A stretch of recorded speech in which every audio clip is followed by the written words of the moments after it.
Hi, this is Mike from The Substream, and this week we thought we'd pay homage to one of our favorite filmmakers of all time, Sam Raimi. Now, Ryo, who's holding the camera, talks a little bit about his career in the very important Dudes and Dudettes in Film History show that went up this week.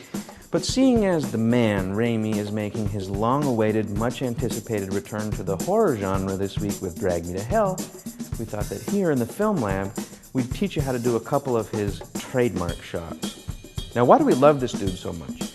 Well, basically because he's one of the guys that's proven that all you need to do to make a great movie is have energy, creativity, and patience.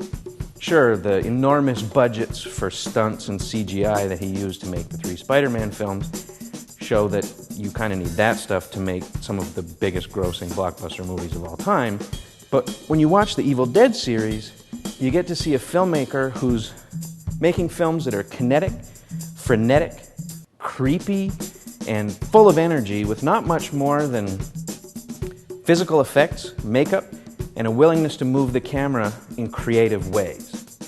Now, one of Raimi's trademark shots is these long traveling shots where the camera takes the point of view of an evil force that flies through the woods chasing after the main character Ash, down a road, through a marsh, splitting open trees, busting down doors, through a cabin, and on and on and on. The Coen brothers, with whom Raimi was friends, famously paid homage to him and his penchant for using these shots when they made their own really neat traveling shot in their 1987 film, Raising Arizona, where we see the lone biker of the apocalypse show up, blow up a rabbit, and then his POV zooms down a road, over a car, and then up a ladder. Now, Raimi apparently did a lot of these shots himself, riding a bike and holding the camera and chasing after Bruce Campbell through the woods. And you can do that, or you can have your cameraman just hold the camera as he chases after your actors. But a lot of what makes these shots so compelling and effective, especially in the context of films like the Evil Dead series, is that the camera subtly or not so subtly goes places where an ordinary cameraman couldn't really go.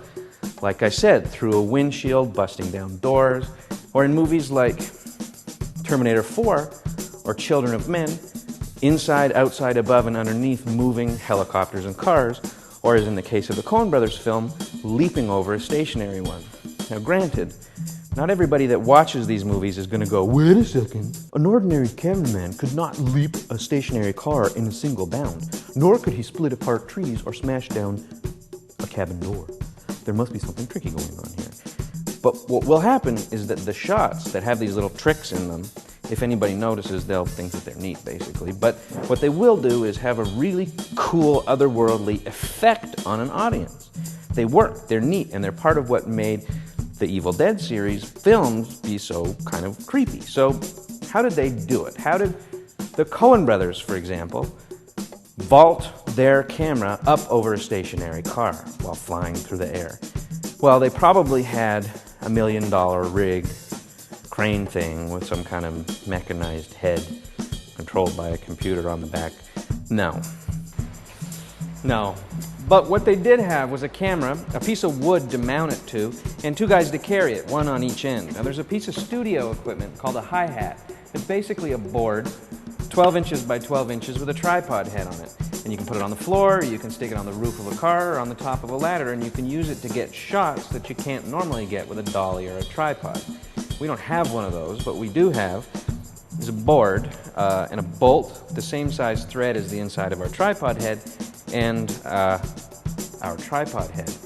Now, when you're doing these floaty shots, you have to be careful of 2 things. And the first is exposure. You have to shoot someplace that's got relatively even lighting so that you can lock off your aperture for the length of your shot. And as for focus, what you can do is shoot with a wide enough lens that you get a deep enough depth of field that it'll hopefully keep everything in focus. That is, if you don't want to mess with racking focus in the middle of your move. Now, it's been fun, but if you'll excuse me, I've got this old book that a friend sent to me that he found in a cabin somewhere. It's got runes or something in it, written in blood from dead criminals from the 9th century. I gotta go read them out loud. I'll be right back.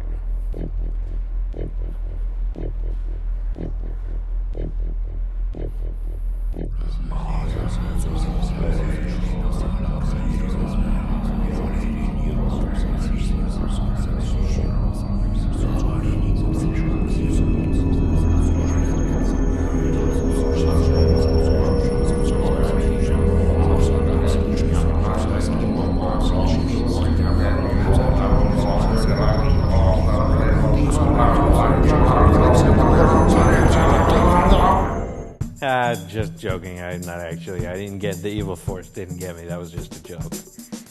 Thanks for joining us. We're going to be back early next week with another Film Lab special about Sam Raimi trademark shots. We're going to talk about a thing called the dolly zoom that guys like Hitchcock and Spielberg are also famous for using. So check back then. Have a good weekend. Make sure to check out Drag Me to Hell, because you'll really like it. We can tell already. Bye.